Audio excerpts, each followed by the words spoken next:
Eu nasci em 8 de 4 de 56, portanto tenho 65 anos. Nasci na cidade do Porto e fiz o meu percurso de estudos na cidade do Porto. E em 1977 concorri para professor de educação de desenho e educação visual para Vila Flor, de propósito, porque tinha intenções de vir a fixar em Trás-os-Montes. Portanto, conheci a minha companheira aí, nessa altura, e portanto, toda a minha vida se tem vindo a desenvolver até agora. Fui professor durante 19 anos e, concomitantemente, já fazia alguns trabalhos também de desenho, de arquitetura, de interiores, etc. E depois, portanto, fui deixando o ensino e dedicando-me especificamente à agricultura. Passei-me a dedicar à agricultura com a aquisição de uma quinta, depois de uma outra quinta, e portanto, cá estou a trabalhar no mundo rural, que foi sempre o que quis fazer. Eu optei por Trás-os-Montes porque sempre gostei muito de Trás-os-Montes. Vinha com o meu pai à caça a Trás-os-Montes e sempre gostei muito, e particularmente do concelho de Vila Flor, esta zona aqui do Vale, tudo isso. E é essa a razão. Portanto, concorri. Tinha habilitações e classificação para poder ficar para onde escolhi. Na altura era assim, agora não é, sei que professor agora não é. E foi facílimo. Depois só fui fazer o estágio que decorreu também na cidade do Porto. E depois só tive um ano fora do concelho, quando fui fazer o estágio profissional para professor. Portanto, passei a professor efetivo do quadro logo no segundo ano. Foi assim. E o senhor falou que tem 2 quintas. Quais são as atividades? Não, tive uma primeiro e depois fiz investimentos na parte agrícola, e depois com o meu segundo casamento não, porque não sou casado, mas com a minha segunda relação, é que optámos por desenvolver este projeto aqui na Quinta do Barracão de Ibilariça, que já tem 22 anos. É um projeto multifuncional, porque assenta essencialmente na agricultura, especialmente na olivicultura, agora mais recentemente na cultura da amêndoa, alguma vinha também e ovelhas. Portanto, é um complemento, porque nós sempre a atividade agrícola que tive foi no âmbito da agricultura biológica. Portanto, não é uma moda, para mim não é uma moda. Faço agricultura há 41 anos e há 41 anos que faço agricultura biológica. Portanto, antes de haver certificação, já fazia agricultura biológica. Porque há muitas pessoas que fazem agricultura biológica ou por moda ou por subsídios. E uns fazem por convicção e por filosofia de vida. Foi o meu caso. E se calhar é por isso que ainda continuo a fazer o mesmo tipo de agricultura. E alguns vão mudando conforme os subsídios que têm, ou conforme os humores que têm relativamente à agricultura.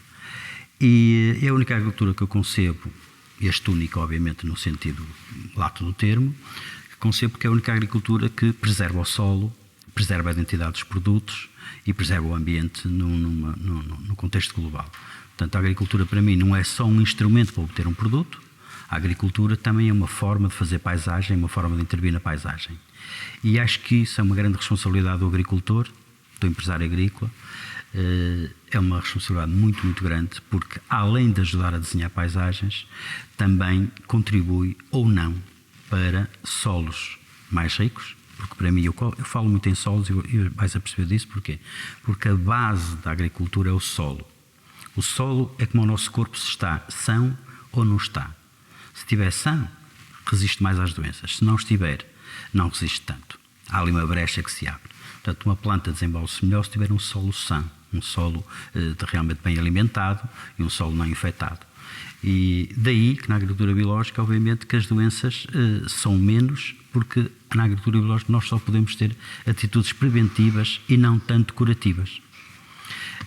Portanto, só para lhe transmitir que, como me perguntou, a questão da opção funcional tem a ver com essa base da agricultura biológica. Depois, a pecuária biológica surge com uma necessidade de ter ovelhas da raça Churra, portanto uma raça autóctone da região, Churra da Terra Quente Transmontana, em que é um complemento fundamental para a obtenção de fertilizantes diretos, quer pelo maneio em subcoberto, no olival, na vinha e no amendoal, quer pela extrumação que elas fazem, não é, com encamas tradicionais de palha, especialmente no inverno e no outono, primavera, em que depois se é retirado esse composto para a pilha de compostagem e depois é que é distribuído alimentando o tal solo.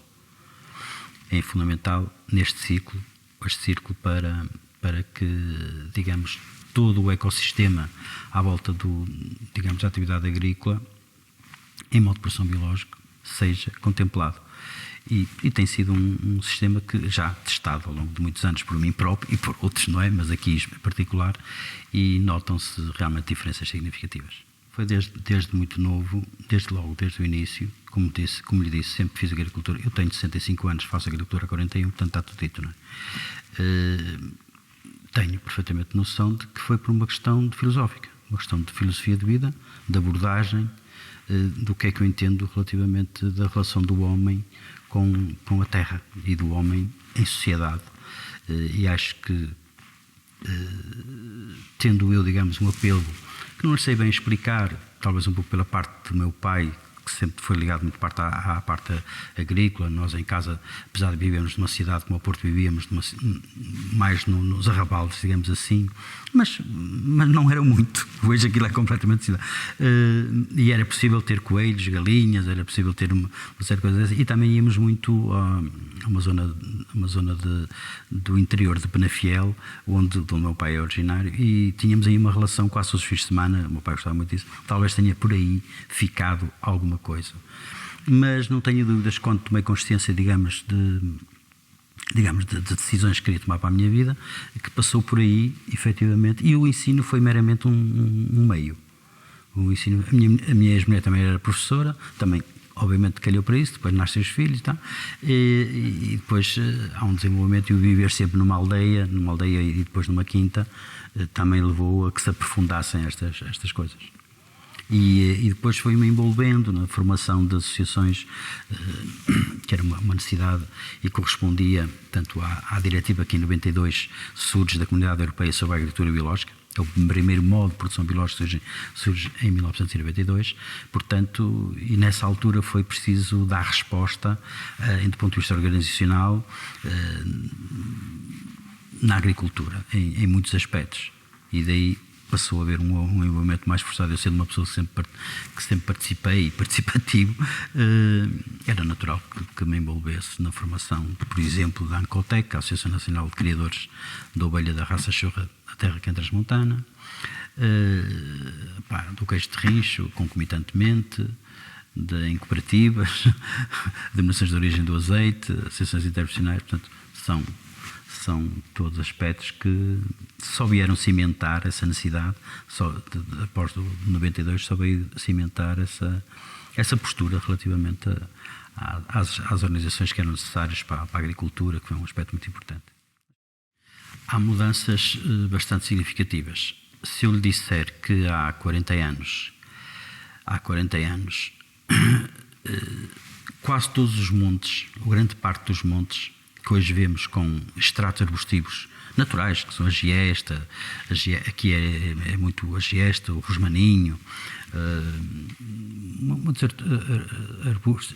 Quando digo gestas, são várias giestas, porque há gesta branca, a gesta esmeralda, portanto são várias giestas. Portanto, isto aqui, não sendo uma zona de montanha, tem uma grande diversidade.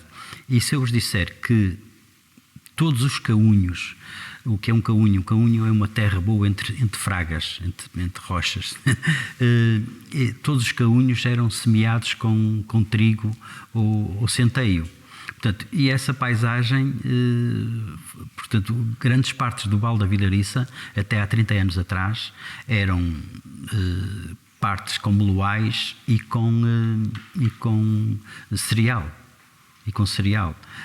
E isto é é um denominador comum, não só aqui no Vale da Vilariça, só estou a referir porque farto de estarmos aqui, não é? Mas relativamente e essa mudança fez-se com uma grande, a partir daí da década de 90, fez-se que sentiu-se bastante quando começou os ditos apoios da Comunidade Europeia, em que redirecionaram alguns investimentos. E foi substituído muito do cereal, foi substituído por olival. E vinhas também, e por vinhas. Portanto, o impacto também da produção de uva para vinhos de DOC, porque de antes praticamente só se produzia aqui o vinho generoso para efeitos de vinho de Porto, não é? As uvas para efeitos de vinho de Porto, e muitas dessas uvas passaram a ir também para DOC. Portanto, houve um aumento de DOC, a denominação de origem controlada dos vinhos, para fazer vinhos. Isso também é uma mudança importante. Portanto, é uma mudança importante na paisagem. Portanto, a paisagem tem sido uma paisagem evolutiva também em função um bocado digamos, os cereais deixaram de ser rentáveis, porque nós, a partir do momento que há uma liberalização, e permitam-me este parênteses, uma liberalização extremamente drástica, que foi um erro terrível na agricultura portuguesa, que foi quando foi, digamos, vendida, digamos assim, a nossa identidade agrícola por uns milhões à comunidade europeia para serem introduzidos subsídios, e nós deixássemos produzir alguns produtos, praticamente, não fomos obrigados, obviamente, mas objetivamente era a mesma coisa, porque se não é rentável produzir cereais, porque se os holandeses, ou os franceses, ou os alemães, ou melhor até dizendo, os americanos ou os russos produzem cereal 10 vezes mais do que nós produzimos no mesmo hectare, está tudo dito. Portanto, e hoje temos uma realidade que penso que devemos sublinhar, que é a nossa dependência de cereais com o mundo. Não é só com a comunidade europeia. Portugal tem um déficit extraordinário. Aliás, eu gosto de dar este exemplo. No início da pandemia, os barcos russos que eram para vir abastecer-nos ao Porto de Leixões e ao Porto de Lisboa ficaram parados em alto mar porque iam fazer mais negócio, e se calhar americanos também, não é? Digamos, dos fornecedores, isso não sei particularizar, mas este caso em concreto foi noticiado, e é um exemplo acabado de que um país que só tem 10%, só produz 10% do que precisa em cereais, está absolutamente errado a política agrícola. Porque um país que não produzir, pelo menos para o pão, 45% a 50% das suas necessidades, não tem uma reserva estratégica. Nós não temos reserva estratégica. Perdemos identidade com isso. Tínhamos, efetivamente, e depois assistimos ao que estamos a assistir, que é a substituição dos terrenos que eram ótimos, alguns para cereal, que foram substituídos por olivais intensivos, etc, etc. Mas isso é outra conversa.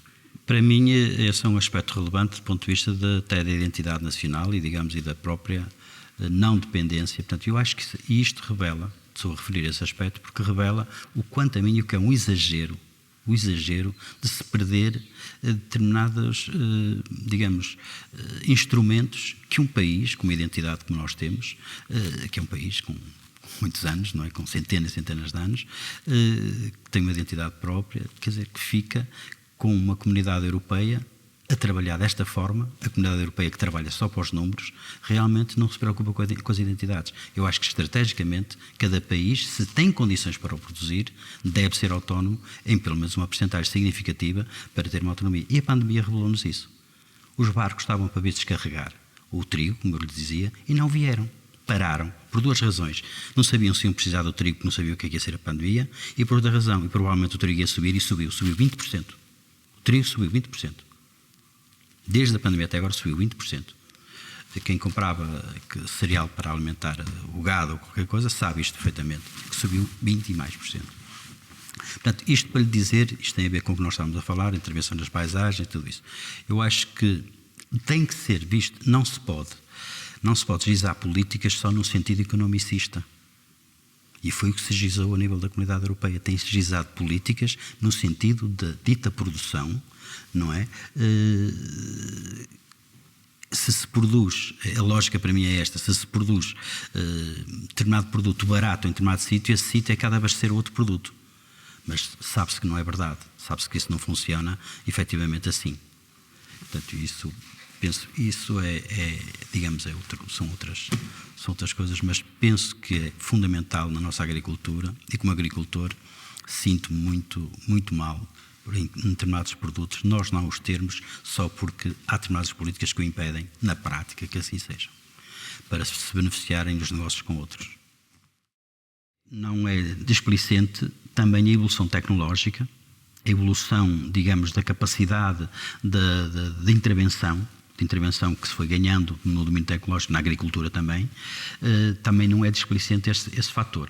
É importante. Portanto, não é só a mudança porque a Comunidade Europeia impôs, mas também há uma evolução da capacidade de intervenção nas empresas agrícolas, na área agrícola, pela disponibilidade de melhores tratores, de máquinas que aparecem e que já se pode vibrar uma oliveira e não se tem que varejar com. Isso são mudanças significativas e que ocorreram nas últimas décadas, não é? E ocorreram efetivamente. Essa mudança, obviamente, que leva a que, por exemplo, as pessoas se sentissem mais à vontade, por exemplo, para explorar uma cultura que estava um bocado adormecida, estava a ser um bocado posta até ligeiramente de lado. A olivicultura, por exemplo, tem um peso muito importante aqui na região.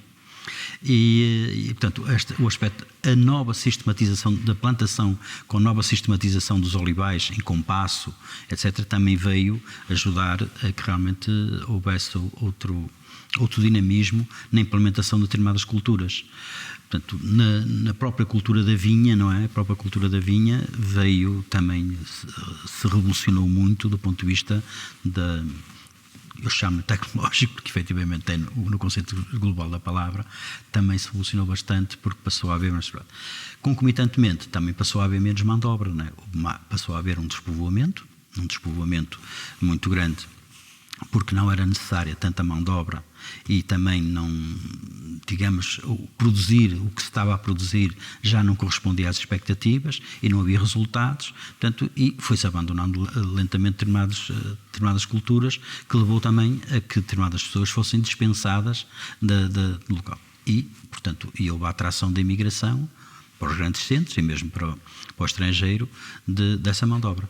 Portanto, tem-se procurado substituir por a tal mecanização que eu digo, a tal sistematização das propriedades. E o impacto que isso tem no solo tem, quer dizer, a paisagem também é evolutiva, não é? A paisagem é evolutiva porque, efetivamente, hoje há um desidrato de plantar, por exemplo, olival, o amendoal, e terras que estavam abandonadas foram plantadas muito recentemente, há coisa de 10 anos para cá, de amendoal, porque houve um programa específico para que o amendoal fosse, digamos, voltasse a ressurgir, e quanto a mim bem, e digamos, os milhares de hectares que se plantaram de olival foram em terrenos, a maior parte deles, terrenos que estavam antigamente para cereal e que estavam há muito tempo já desaproveitados, digamos, do ponto de vista agrícola.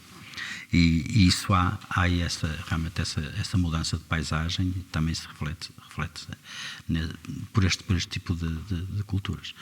Falando, nós aqui também estamos integrados na região do Mercado de Douro.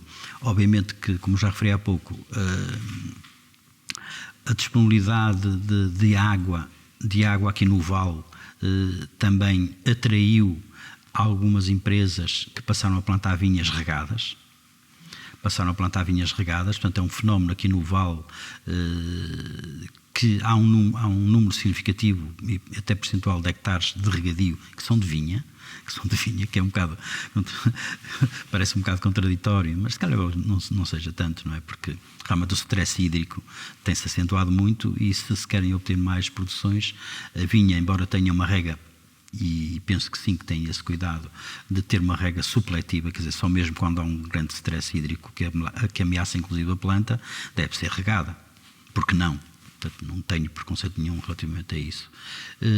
E há outras culturas que precisam, se não forem regadas, não têm produções, não só obtêm produções suficientes para realmente justificar o investimento. Muitas vezes o investimento que fará o resultado para a própria exploração. Portanto, acho que a evolução da paisagem tem a ver um bocado com estas evolução também tecnológica, questão de aposta em novos produtos, no fundo de substituição, e isso tem impactos, obviamente. É diferente vermos um amendoal numa terra que só tinha gestas e agora está lá um amendoal. Não sei se é melhor ou pior, do ponto de vista do solo, etc. Isso é outra conversa, não é?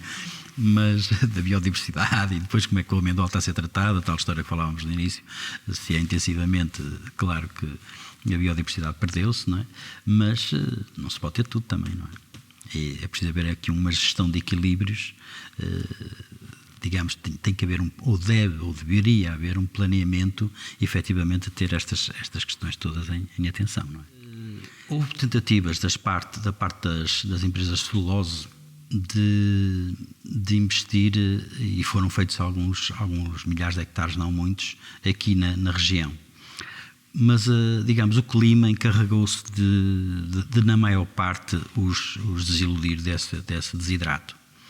Porque era mesmo um desidrato, digamos, de galvanizador e tudo isso. Mas o clima encarregou-se de não há muitos sítios que tenha vingado. E os que vingaram estão lá. E até deram alguns cortes de eucalipto, etc. Depois houve um desidrato de plantar cedro com sobreiro consociado. O cedro não se aguentou muito. Também já a ideia também seria, o tipo de cedro que estava a ser sugerido também não era para se aguentar, era para ser cortado se o sobreiro vingasse, porque muito do cedro foi plantado em consociação com o sobreiro para obrigar ao crescimento em vertical do sobreiro, portanto fazer sombra para que a planta crescesse e, portanto, chegar ao fim de 20 anos, 25, cortá-lo. Infelizmente perdeu o valor económico o cedro, não é? Que se calhar coisa que não se previa, e perdeu muito valor económico, e hoje é um problema realmente tirar os cedros dos sobreirais, que deviam ser retirados. Portanto, como não está a ter valor económico, um aspecto que se calhar devia ter sido em conta na política agrícola era, agroflorestal neste caso, era haver claramente um apoio para que pudessem os agricultores, os silvicultores neste caso, retirar, digamos, os cedros que estão a morrer naturalmente e não ajudam. Portanto, aqui não é muito significativo as áreas por uma questão climática. Não houve uma adaptação. Felizmente. Mas, porque, repare, estamos numa zona de bastante estio, não é? Se não houver água, as culturas aqui é muito difícil de ter agricultura sem. Algumas zonas mais, a partir dos 500, 600 metros de altitude, tudo bem, o olival vai-se dando, algumas fruteiras, como a cerejeira, etc. Mas com estas alterações climáticas que se estão a sentir, grandes amplitudes térmicas, etc., geadas que não se tinham, isso está a criar alguns problemas e, portanto, se não houver água, é um problema. Portanto, a água é o sangue da terra e, efetivamente, é fundamental a gestão da água para o futuro da agricultura. Neste espaço temporal de algumas décadas, quer dizer, penso que ainda será um bocado prematuro dizer que sinto que houve alterações, porque se eu começar com referências, não é? Ao ano 2003, por exemplo, que foi uma seca terrível, foi 2003, já estamos a falar há 18 anos, não é? Em 1900, quer dizer, lembro perfeitamente, coisas isto vividas por mim já. Lembro-me realmente de verões com um estio fantástico, um calor também e temperaturas altíssimas, como já tivemos, em que a diferença de agora, provavelmente mais 1 grau, menos meio grau, mas esses fenómenos sempre existiram. Portanto, eu não dramatizo muito essa questão. Nós não temos tido problemas, aqui no Vale da Brisa não temos tido problema muito de água, porque o sistema de barragens que foi construído tem sido suficiente, porque a agricultura que está a ser feita também não tem gasto tanta água como isso, não é?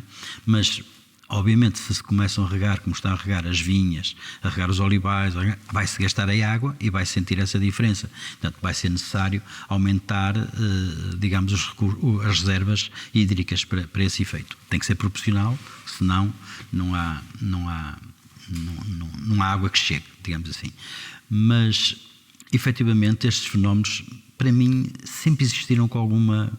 Agora, há algumas coisas, por exemplo, algumas geadas mais intensas, talvez, algumas geadas mais intensas, penso que sim, e isso está a ser um problema para a agricultura. Claro que as amplitudes térmicas a grandes temperaturas, a verificarem-se continuamente, e agora nos últimos anos tem sido mais contínuo, obviamente que isso é um fator que se tem que ter muito em conta em relação ao tipo de agricultura que se possa estar a desenhar. Porque se vamos desenhar uma agricultura que efetivamente está a precisar, ou que vai continuar muito continuamente a precisar de água, cada vez mais água, isso vai ficar muito caro, porque pagar essa água depois também não vai ser confortável com os resultados. Porque a água tem um custo. A água tem um custo. Fazer as barragens, fazer as condutas, fazer o seu controle, fazer a sua gestão, tem um custo muito grande. Portanto, a água tem que ser paga, não é? E, de princípio, será paga com o resultado agrícola, não é?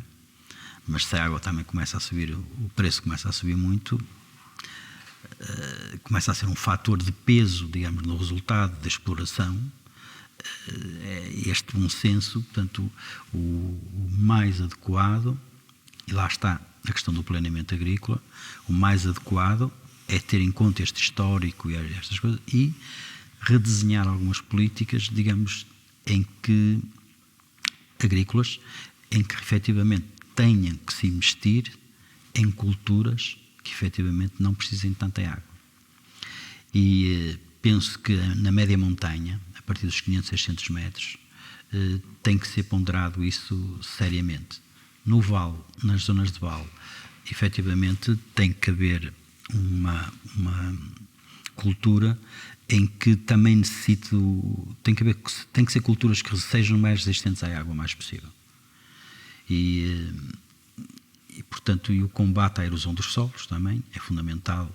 Com determinadas culturas é possível fazer o combate à erosão dos solos.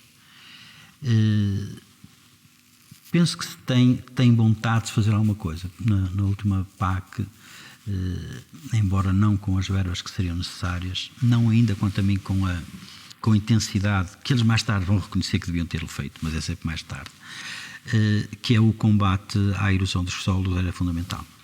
Era fundamental fazer esse combate. E há determinadas técnicas, quer silvícolas, quer agrícolas, que podem ajudar e muito a reter águas nos solos, etc. E isso, penso que é preciso tomar medidas nesse sentido. Medidas sérias nesse sentido. A facilidade de aporte de água, não é? Está a contribuir para esta alteração? Não está? Sim, claro que está. Porque, repare, por exemplo, aqui dou-lhe um exemplo muito claro. O Vale, aqui o Vale da Vilariça tem, e quase toda esta parte do território, extravasando mesmo digamos, a área do Vale da Vilariça, tem condições ótimas para a produção de fruteiras, nomeadamente o pêssego, nectarinas, até figo, portanto, dentro disto, mas estas plantas precisam de água. Estas plantas precisam mesmo de água. E a questão é esta, quer dizer, se não temos água, vamos colocar plantas dessas? Quer dizer, portanto, tem que ser, o que eu defendo é que, se temos disponibilidade, devemos, e é este planeamento que quer dizer, não se pode estar a ampliar a área porque determinado empresário quer fazer mais frutícolas ou isto, aquilo ou aquilo outro, mas só deve fazer, quanto a mim, se efetivamente tiver garantido o abastecimento de água, ou que já existe, portanto, manter o que já existe, e esse é um aspecto importante. Portanto, também há uma alteração da paisagem por a plantação, digamos, sistematizada de grandes pessegueirais, especialmente pêssego aqui nesta zona. E que a disponibilidade da água, nós temos que contar com a água que temos, ou com a que podemos ainda vir a represar. Nesse sentido, temos que fazer mais investimento, não é? Se tivermos possibilidade de represar mais água, por que não? Tendo em conta os caudais mínimos, tendo em conta tendo em conta todos esses aspectos. E especialmente se apontarmos para a represa de águas em linhas de água que são alimentadas essencialmente pela chuva, não é? Porque aqui não temos grandes fontes, não há uma zona de montanha, não temos grandes zonas de nascentes de água em si, não é? Mas eu acho que tem que andar, mesmo de braço dado, o planeamento, quer dizer, se há água ou se há investimento. Porque se há investimento para produção, onde depois a água passa a ser escasso para todos, depois tem que se fazer um rateio para todos. E depois, quando ela não chegar, efetivamente, estamos a destruir, digamos assim, tudo o que já estava em função do que se já está a querer fazer a mais entre aspas, obviamente. Eu não sou nada a favor que se tenham uns que fizeram e os outros que estejam e os outros que não possam fazer. Acho que sim que devem fazer, mas é só se houver condições para o fazer. Portanto, É uma questão de planeamento. Não é aprovar projetos só para aprovar porque tem condições económicas e demonstra na folha de cálculo que o projeto vai ter resultado, o investimento. Não. É isso, mas há condições, há água para, por exemplo, se há água para não falar já da questão do mercado, não é? Se há mercado para, mas isso realmente se a folha de cálculo diz é porque considera que o mercado existe, não é? Agora, este jogo da água, este aspecto, como é que gerimos a água, não é só gerir como é que a distribuímos, é geri-la em função da que temos, da que perspectivamos ter para a agricultura que efetivamente existe. Acho que esta é uma pedra de toque fundamental. Eu acho que, portanto, há pequenos passos. A valorização da agricultura biológica nos últimos anos, o aspecto da valorização da agricultura biológica e da intervenção, qual é a intervenção do agricultor no meio é um aspecto determinante. Acho que é um aspecto acho que é esse o bom caminho. Só que entre o que eu acho que a Comunidade Europeia tinha capacidade para fazer, mesmo com o âmbito e com o bolo de dinheiro determinado para a União Europeia, acho que há uma distribuição de verbas absolutamente desfasada da realidade e que beneficia efetivamente quem já está instalado, nomeadamente em França e nomeadamente na Alemanha e normalmente na Holanda. Isto é efetivamente verdade. Os números demonstram. Os agricultores franceses, holandeses ou alemães efetivamente recebem proporcionalmente muito mais. E recebem para produzir o quê? Esta é que é a questão. Recebem para produzir o quê? O que sempre produziram. E o que sempre produziram é absolutamente vital para o meio ambiente. Como é que estão a produzir? Como é que estão a produzir milho? Como é que estão a produzir cereais? Como é que estão a produzir? Em que modos? Em que intensidade? E recebem apoios para isso. Eu acho que não tem havido coragem, porque o lobby, obviamente, europeu, na minha perspectiva, é extremamente forte, não é? E o que está instalado, e tem-se vindo dando determinados passos, porque até fica muito bem na fotografia, porque do ponto de vista ambiental toda a gente fala nas alterações climáticas e a União Europeia tem que se mostrar, ou sempre que quis mostrar, que está na dianteira desse processo. Mas quanto a mim é só para a fotografia, porque o potencial que existe, o potencial mesmo de afetação de verbas à PAC, o potencial que existe, se fosse redistribuído de uma forma efetivamente a pensar numa agricultura amiga do ambiente, não se deixavam que fossem milhões e milhões e milhões de euros para os bolsos dos mesmos, que estão a produzir de uma forma não amiga do ambiente. E não estão a obrigar, e isso que ainda é mais grave, obrigar entre aspas, obviamente, a que venham a redirecionar as suas formas de produção. Não tem havido essa coragem política. Se me fala em políticas agrícolas, eu tenho que responder desta forma, porque é a convicção que eu tenho das análises que faço e, digamos, da experiência que tenho e da visão que tenho, obviamente, para isto. Mas a preocupação como cidadão de que era possível fazer mais com os meios que existem, era. Que era preciso haver vontade política para isso, era de certeza absoluta. Portanto, acho que há uma afetação muito pouco de verbas para que se faça uma agricultura mais amiga do ambiente. Isto só, dizer o amiga do ambiente é só para simplificar no conceito que todos nós já percebemos que é fundamental que realmente a intervenção humana, cada vez mais a intervenção humana em qualquer domínio e em particular na agricultura, seja uma intervenção que potencie efetivamente os recursos, mas que os preserve. Não havendo coragem, quando se faz as revisões da PAC, eram os momentos ideais, não havendo coragem para alterar os fluxos financeiros, os grandes fluxos financeiros, não é? Porque esses estudos estão todos aí, e quem tiver curiosidade vai, que basta clicar e já. Esses estudos estão aí, estão publicados. E, efetivamente, o rio de dinheiro não corre neste sentido. Agora, teoricamente, com expressões até muito pomposas e etc. Realmente é falado, ainda bem, pelo menos começa a ser falado, que efetivamente tem que se alterar e vamos alterar, etc. Mas quando se chega na hora da verdade, viu-se na revisão da última PAC, efetivamente não houve um aporte significativo de corta-se aqui Eu já estou a partir do princípio que não é preciso aumentar o bolo, está a ver? Que se calhar até se devia, mas dentro deste bolo, quando fatiamos o bolo, que fatias vão efetivamente, e quando efetivamente é quando se chega aos resultados de fazer o balanço do que fez, se efetivamente o volume que foi para determinado setor foi significativo, ou significativamente aumentado, ou não foi, e quanto a mim não tem havido essa coragem política de o fazer. Como que o senhor vê essa reserva da biosfera? O senhor tem ligação, o senhor participou do processo, o senhor falasse um pouquinho sobre a reserva da biosfera e a ligação que tem. Sim. Porque é que eu acho que são projetos desse género, são bons projetos? Porque ajudam a criar identidades nos territórios. Os territórios têm identidade, mas ajuda a gente a cair em nós que efetivamente há uma meseta, efetivamente há um território, não é? Há uma meseta e existe a vida, existe a biosfera, não é? Porque existe vida. Portanto, e esse conceito, digamos, é um conceito que me diz muito, porque acho que tudo o que seja dar identidade e promover essa identidade com os territórios, acho que é uma forma fundamental da atuação do ser humano, presentemente. Porque acho que as pessoas têm que estar ligadas aos seus recursos, as pessoas têm que consumir local, as pessoas devem consumir cada vez mais local, esta frase que já vem dos anos 70, não é?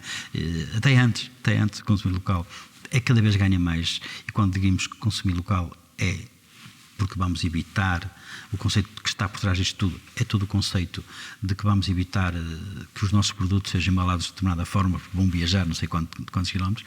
Portanto, no conceito de consumir local, de promover os nossos produtos locais para o próprio recurso no território, acho que sim, quer dizer, que o projeto é bem nesse sentido, e sinto que vai nesse sentido. A questão de projetos destes ajudarem a cozer vontades, cozer projetos, cozer conhecimentos, estimular identidades próprias, e acho que isso tem-se procurado fazer, é digamos a mais-valia do projeto, porque acho que quando nós conseguirmos identificar as coisas com o local, estamos a valorizar o recurso desse próprio local, estamos a potenciá-los, seja no âmbito das diversas, no mundo, digamos, de experiências que são possíveis escolher em todo este território da Meseta Ibérica, desde Zamora, Salamanca, até aqui ao Douro, até ao Douro Internacional e até aqui esta zona da Terra Quente. Portanto, isto é uma diversidade muito grande, e penso que essa diversidade territorial é uma riqueza e não uma contradição. E se conseguir fazer isso como complementariedade de ações, penso que ganharíamos muito. Agora, não era preciso fazer muitas ações. Eu acho que o que é necessário, o que eu sinto que era necessário, era fazer, não é bem ações espetaculares como o Greenpeace, não é isso, que isso a gente já viu o que é que dá, não é? Isso dá só publicidade e depois esfuma-se. Mas é um bocado,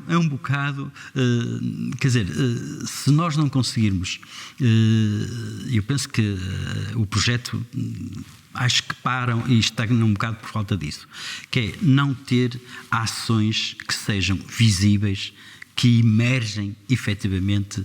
Acho que falta a emergência de qualquer coisa, do ponto de vista de destaque, de visibilidade, trabalhada a partir do local e a partir os pequenos contactos, os pequenos trabalhos em rede que se têm tentado fazer, etc., são importantes, são fundamentais. Senão, então, não há razão de existência, não é? Mas, imagine, talvez às vezes tentando concretizar, assim de cabeça, não tinha isto preparado de maneira nenhuma, mas tentando dizer-vos o seguinte: imagine que era possível pegar em 2 ou 3 produtos de destaque da zona da Meseta. Imagine pegar no queijo de La Serena, da zona de Salamanca, da zona de Extremadura, que é um belíssimo queijo comparável com o da nossa, é muito similar ao da nossa Serra da Estrela, e casá-lo com um vinho do Porto e promover um produto desses na zona da Meseta, por exemplo, coisas desse género. Quer dizer, penso que seria quase quer dizer, o vinho do Porto tem uma grande identidade quase mundial, não é? E o queijo La Serena tem um aditado muito regional, mas com bastante peso naquela zona. Desempenha um papel importante. E se lhe juntarmos a questão do queijo zamorano, por ali abaixo, pronto, estamos ali... Eu penso que há coisas deste género que poderia... Eu, quando estou a dizer, é para haver uma certa dualidade do território entre Espanha... Porque penso que do interessante desse projeto é também o facto de transfronteiriço, procurar-se diluir esta questão transfronteiriça, cozendo, não é? Cozendo-a. Acho que potenciando o que existe e não é pondo em contraponto. Muito menos dentro do território.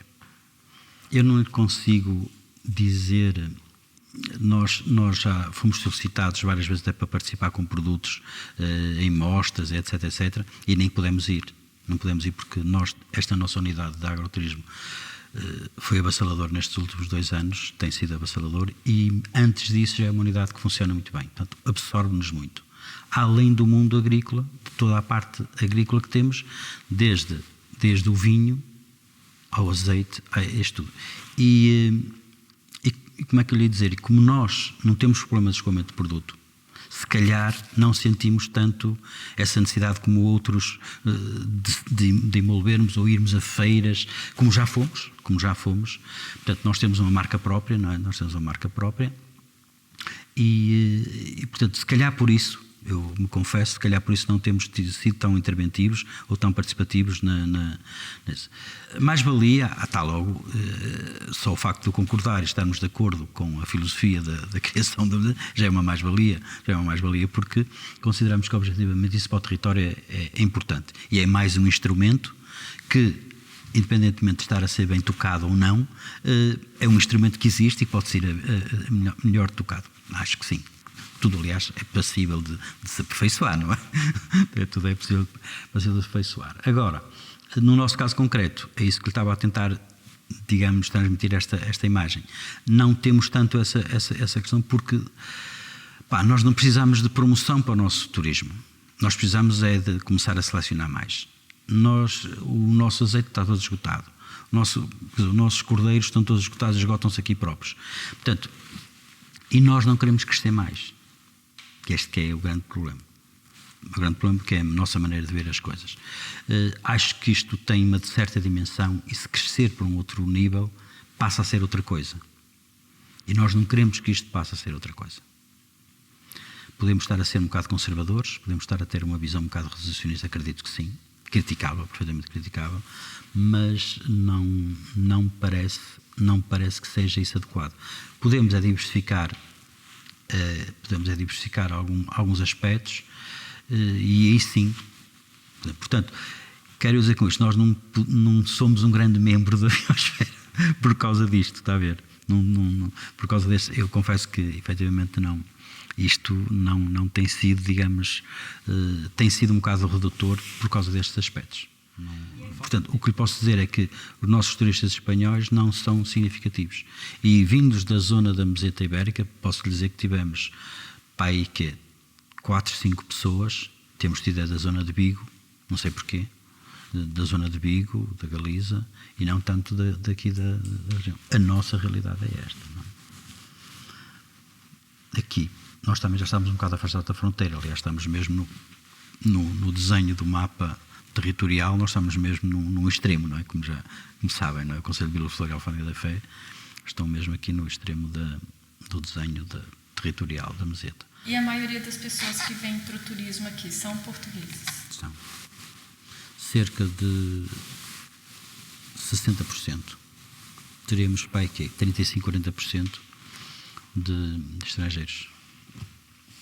E os portugueses que vêm, sabem que aqui é uma reserva da biosfera? Nós, portanto, temos ali o cartaz, não é? Temos ali os folhetos e tudo isso. Mas, portanto, não é, sou-lhe franco, não é um assunto que a gente tenha, que recorra com grande, se calhar devíamos mais, não é? Com grande ênfase nesse sentido. Se lhe dissesse o contrário, estava-lhe a mentir. O que significa para o senhor a reserva da biosfera? Significa um instrumento disponível que pode ser mais trabalhado por todos, e que é uma mais-valia para a região, para a região e para os operadores que estão nessa região. Portanto, acho que a biosfera, a reserva de biosfera é, pelo tudo que lhe disse atrás, um instrumento que nós devemos trabalhar e que merece todo o apoio e que deve ter todo o apoio, mas que precisa ter muito mais destaque e muito mais intervenção.